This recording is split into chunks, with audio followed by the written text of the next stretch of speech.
Kan sedang sholat saja manusia sudah tidak punya kemampuan, sudah tidak berdaya, tidak boleh sombong, tidak boleh di situ gembelengan. Ini masih di dunia. Kita sujud. Setinggi apapun jabatannya, ketika sujud mau mencium lantai, maka takrif daripada sujud, as-sujudu wad'ul jabhati alal ard. Sujud itu meletakkan kening di atas tanah.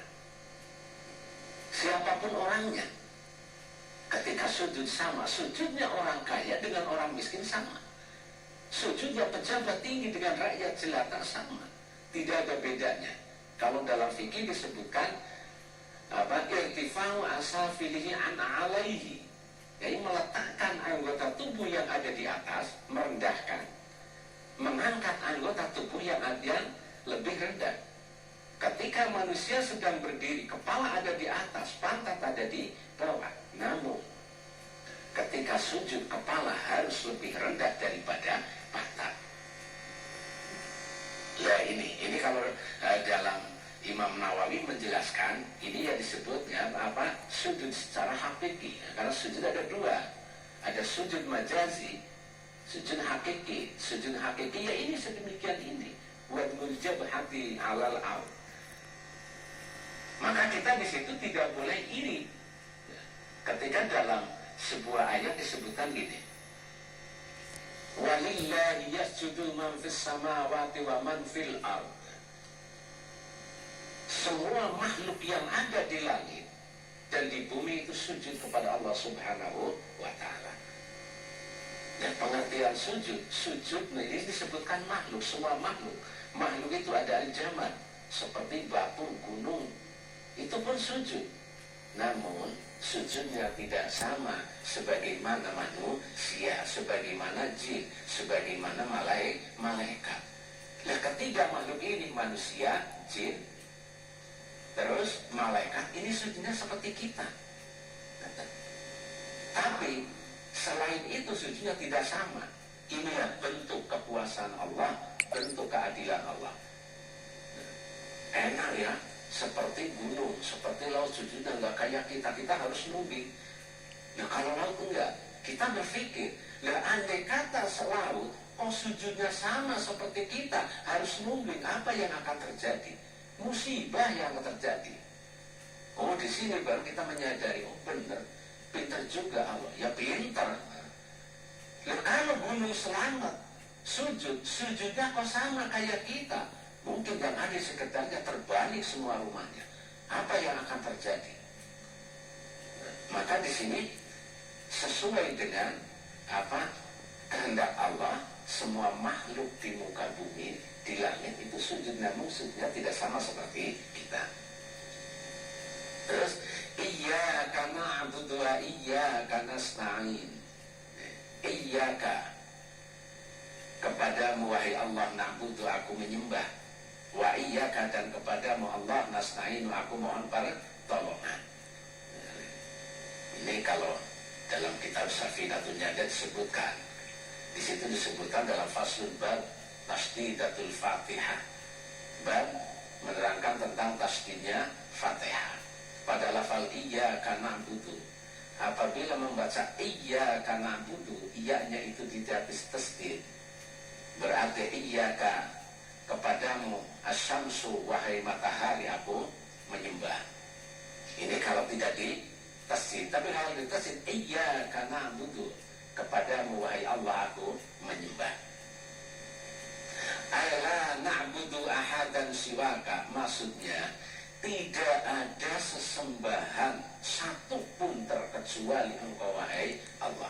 Jadi kita menyembah, kita beribadah, kita berbakti, kita mengabdi, kesemuanya itu hanya kepada Allah Subhanahu wa ta'ala, tidak kepada selain Allah. Wa iyyaka nasta'in, dan kepadamu wahai Allah aku mohon pertolongan.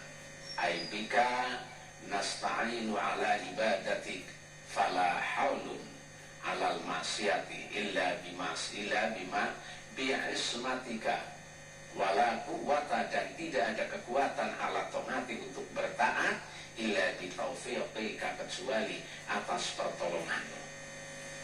Demikian juga aku memohon pertolongan. Setiap hambanya, setiap manusia pasti di situ membutuhkan. Tidak ada seseorang yang tidak membutuhkan kepada Allah Subhanahu wa Ta'ala. Kita itu butuh. Kayak apapun butuh. Andai kata orang kau berkata aku tidak butuh kepada Allah, berarti orang tersebut membohongi dirinya sendiri, membohongi terhadap dirinya sendiri. Kita itu butuh. Maka di sini kita menyadari ketika seseorang beribadah kepada Allah, tingkatannya berbeda-beda. Ada yang rajin, ada yang setengah rajin, ada yang belar secara wong Jawa nih, yang macam-macam. Ya memang tingkatan kebutuhan mereka kepada Allah berbeda-beda menurut keadaan mereka.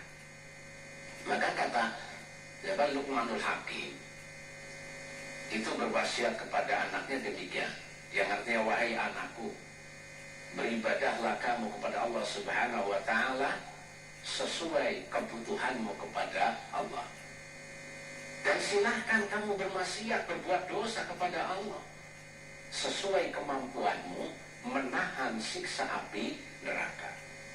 Ini kan kata-kata yang bijak. Luqmanul Hakim menasehati anaknya dengan kata-kata yang sangat bijak. Beribadahlah kamu kepada Allah sesuai dengan kebutuhanmu. Kalau engkau butuhnya kepada Allah itu banyak, ya beribadahlah dengan banyak. Kalau kamu butuhnya sedikit, ya silahkan ibadah sesuai kebutuhanmu. Butuhnya sedikit, ibadahnya sedikit. Nah disinilah letak, oh berarti kalau ada orang ibadahnya rajin, tekun, berarti itu butuhnya banyak. Kalau yang di situ cuma kadang-kadang aja, oh berarti butuhnya sedikit. Dan silahkan berbuat maksiat sesuai kemampuanmu menahan siksa api neraka. Kalau memang kamu kebal, dibakar tidak apa-apa kayak Nabi Ibrahim, tidak beribadah, ya silahkan. Tapi jangan sampai kalau kamu kena percikan api sedikit saja sudah nggak tahan, nggak panas, lu kayak gitu kok mau menantang neraka, kan gitu. Nah di sini kita membutuhkan pertolongan kepada Allah dan memohon itu hanyalah kepada Allah, tidak kepada selain Allah.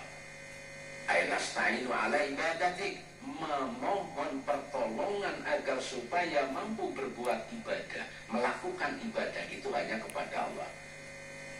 Maka kalau istilah santri itu ngaji wala haula wala quwwata illa billah, wala haula ora ono daya kuat nglakoni, wala haula ora ono daya bisa semingkir saking maksiat iku maujud. Tidak ada kemampuan untuk terhindar dari perbuatan maksiat. Wala quwwata lan ora ono daya kuat nglakoni ibadah iku maujud. Tidak ada kemampuan untuk melakukan ibadah illa billah, terkecuali mendapat pertolongan Allah Subhanahu wa Ta'ala. Nah, dengan kalimat ini kita sadar seseorang tidak boleh bangga, seseorang tidak boleh sombong dengan apa amal yang kita lakukan. Karena apa? Kita mampu berbuat baik, beribadah, itu semata pertolongan dari Allah. Kita bisa terhindar dari perbuatan maksiat dan dosa, itu juga pertolongan Allah. Tanpa mendapat pertolongan Allah, kita tidak mampu terhindar dari maksiat, tidak mampu untuk melakukan ibadah. Kita bisa bayangkan, kalau tidak mampu terhindar berbuat maksiat, berarti keseharian setiap saat kita berdosa, melakukan dosa. Dan tidak melakukan ibadah, tidak mampu, berarti meninggalkan ibadah sehari-hari, berarti kita dosa. Apa yang akan terjadi? Tiap hari, tiap waktu kita menumpuk-numpuk dosa dengan cara berbuat maksiat dan meninggalkan kewajiban. Hadirin rahimakumullah, demikian. Wallahul muwaffiq ila aqwamit thariq. Wassalamualaikum warahmatullahi wabarakatuh.